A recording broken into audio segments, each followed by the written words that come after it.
Here are a few other things that you can do with buttons and folders. One is that you can take a folder. So for example, my daughter has a folder just for her favorite things, and you can change the grid on it so that the pictures are bigger in case that's easier for your child to select those things, or if they just enjoy it. So my kiddo loves big pictures of her favorites. So I'm going to click on the pencil icon, go to the folder settings, not the button, but the folder. And then I'm going to change the grid size of this folder away from default to whatever I want. And you notice this 3x5 almost makes this look like a photo gallery, which is something she would absolutely love. And by only changing it in this folder, it doesn't affect the rest of it, just that folder. Something else you can do if the spaces are funky when you change the grid, or even when you haven't changed the grid, click on the pencil icon, go to folder, and you'll notice I have some hidden buttons here because I wanted some placeholders in there. I always recommend spacing things out when it makes sense to make it easier for someone to visually track inside of folders. I don't need those anymore because I changed the grid. So I'm going to select all of those hidden ones and I'm going to archive them. And now you'll notice if I'm scrolling around, everything looks perfectly fine. But let's say that I wanted to put one of these guys way down low and I don't want to create a bunch of hidden buttons to get there. I'm going to click on the folder settings. I'm going to go to where it says contents. And I'm going to hit this button that says manual layout for each grid size. What that does is it makes it kind of like the home screen where you can put buttons anywhere you want. So I'm going to take, let's say, Googly, I'm going to move him over here, and I'm going to take Fergus and put him way down here. And now the guys are exactly where I want them. But let's say that I don't like that I want it to go back to where the buttons just go to the next available slot. I can hit that pencil icon, go back to my folder, go back to contents, and I'm going to turn that off. It's going to give you a warning, and look, they went right back to being next in line. So that's one way that you can kind of organize things and have a little fun with folders. Something else you can do, I'm going to change the grid size so you can see it a little better, is change the background color in a folder.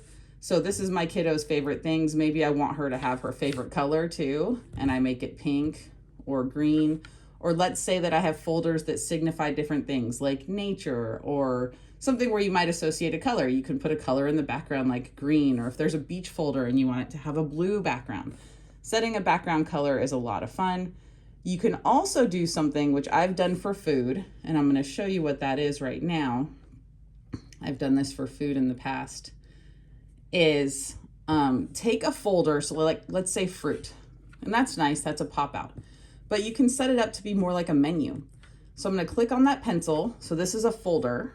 I'm going to click on the folder settings to change that. And I'm going to go down here to where it says display style. I'm going to change that from grid view to list view. And now they can scroll up and down in there kind of like a menu. I've done that for full sentences or for things that they're going to order at a restaurant. That way they can kind of see the whole thing across the way. I've also done that for schedules. That comes in really handy for schedules, and that is a lot of fun. So that list view instead of grid view is really cool when it applies. Don't forget to do that on the folder settings here. I'm going to put that back in grid view.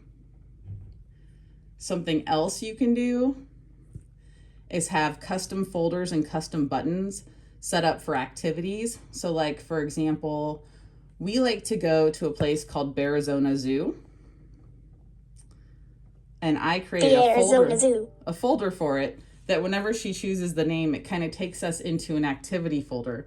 And you can see that this grid has bigger buttons than the rest of her screen. So that's the home screen. Again, I'm going to go into places, go to Arizona Zoo. The Arizona Zoo. Bigger buttons, and then it has kind of things to walk through what we're going to see in order. So this is when we're going to stay in the car. We could talk about what we see. And then we're going to park and get out of the car. And these are all the animals we're going to see. And then some of the things we might do. So like, let's take a photo.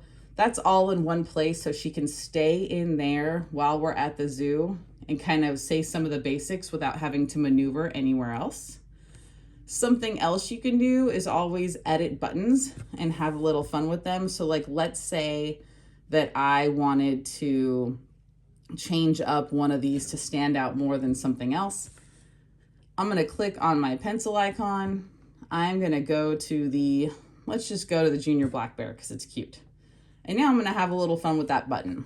I might change the background color to be pink, the border color to be purple. I might give it a thick border so that it shows up really, really well.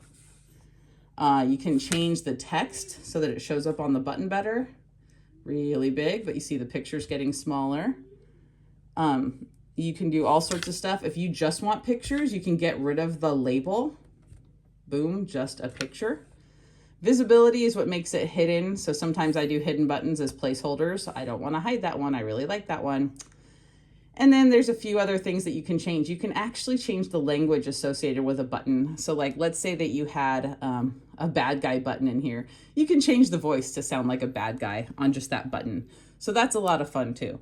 So I just wanted to show you that there's lots of things that you can do to customize these and make it so that your child can connect however is easiest for them. You can customize buttons, you can customize folders, customize grids, do anything you want, move things around to where they make sense, or, you know, set it up so that it's not like that. If I turn that off, they're all gonna push together, and that's fine too.